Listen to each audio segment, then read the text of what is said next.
আজকে আপনাদেরকে একটা খুব হাস্যকর কথা বলবো। সেটা হলো কি জানেন?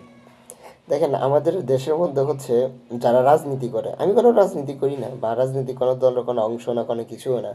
যারা রাজনীতি করে তারা যখন ওলামাই কেরামরা যখন কোনো কথা বলে, আহ, রাজনীতি হোক বা যে কোনো বিষয়ে যখন কথা বলে, তখন ওই বিভিন্ন লোকজনগুলো কি বলে, তারা ধর্ম ব্যবসা করে, তারা ধর্ম ব্যবসায়ী, ধর্ম ব্যবসা করে, এই করে সেই করে। যাই হোক, বুঝলাম তারা যেহেতু আলেম ওলামা ইকরাম যেহেতু ধর্ম শিখছে, তারা ধর্ম ব্যবসা করতেই পারে, করলো, সমস্যা নেই, করুক, যেহেতু তারা ধর্ম শিখছে। এটা যদি আপনারা যদি বলেন যে এটা ধর্ম ব্যবসায়ী, সেই ইস্যুগুলো করে সে ধর্ম ব্যবসায়ী করতেছে, হ্যাঁ করুক, সে ধর্ম ব্যবসায়ী হেউ করতে পারে, যেহেতু সে শিখছে, সে ধর্ম ব্যবসা করতেছে, ভালো কথা। না শিখে তো আর ব্যবসা করতেছে না।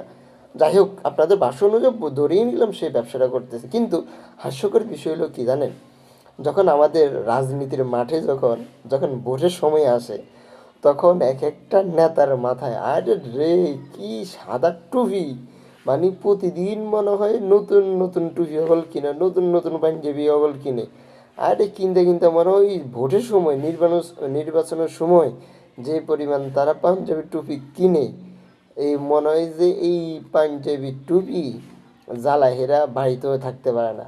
আচ্ছা, পুরাতন কোনো মনে হয় না, আমার মনে হয় না যে কোনো নেতা যারা নির্বাচন দাঁড়ায় বা এমপি মেম্বার সেম্বার যাই বলেন না কেন, যত কিছু আসে না কেন, তারা যখন এই যে নির্বাচন করে, তখন তো পাঞ্জাবি আর পাঞ্জাবি। এখন এক নির্বাচনের পাঞ্জাবি তো আরেক নির্বাচনে তারা পরার সুযোগও থাকে না, যেহেতু তারা নির্বাচনের জন্য এই পাঞ্জাবিগুলো নেয়া।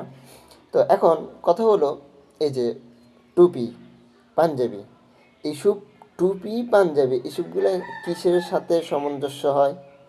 যারা ইসলাম মানে বা যারা ইসলাম অনুযায়ী চলে, তারাই তো টুপি পরে, তারাই তো পাঞ্জাবি পরে। হ্যাঁ, তো এখন আমার কথা হলো, যেই নেতা সারা জীবনে কোনো পাঞ্জাবি পরতে দেখা যায় না, সারা জীবনে টুপি মাথায় দিতে দেখা যায় না, যখন এমপি নির্বাচন আসে বা যখন নির্বাচন আসে, তখন তারা সবাই এক একজন আল্লাহর ওলি, গাউসে কুতুব, কুতুবে রব্বানি, তারা যে কত বিশাল বড় বড় দরবে সকল সাজে। এখন আমার কথা হলো, তো আপনারা কি নির্বাচন সময় পাঞ্জাবি টুপি লাগাইয়া হাতে তবজি সকল নিয়ে আপনারা যে ইয়েটা করেন, এ, চলি বা মিছিল মিটিং যাই কিছু করেন না কেন? তো এটা কি, এটা কি ধর্ম ব্যবসায়ী না? তারা ধর্মের কথা বললে তারা ধর্ম ব্যবসায়ী হয়ে যায়। আর এখন যারা নির্বাচনের সময় এসে যখন পাঞ্জাবি টুপিরা যখন ইয়ে করে, তখন এটা কি ধর্ম ব্যবসায়ী হয় না? তখন সেটা কি ধর্ম ব্যবসায়ীর মধ্যে কি পড়ে না? তো তখন আপনারা তো ধর্ম শিখে নিন নাই। তো এখন আপনারা কেন, আমার তো মনে হয় আপনারও তো বিশাল বড় ধর্ম ব্যবসায়ী।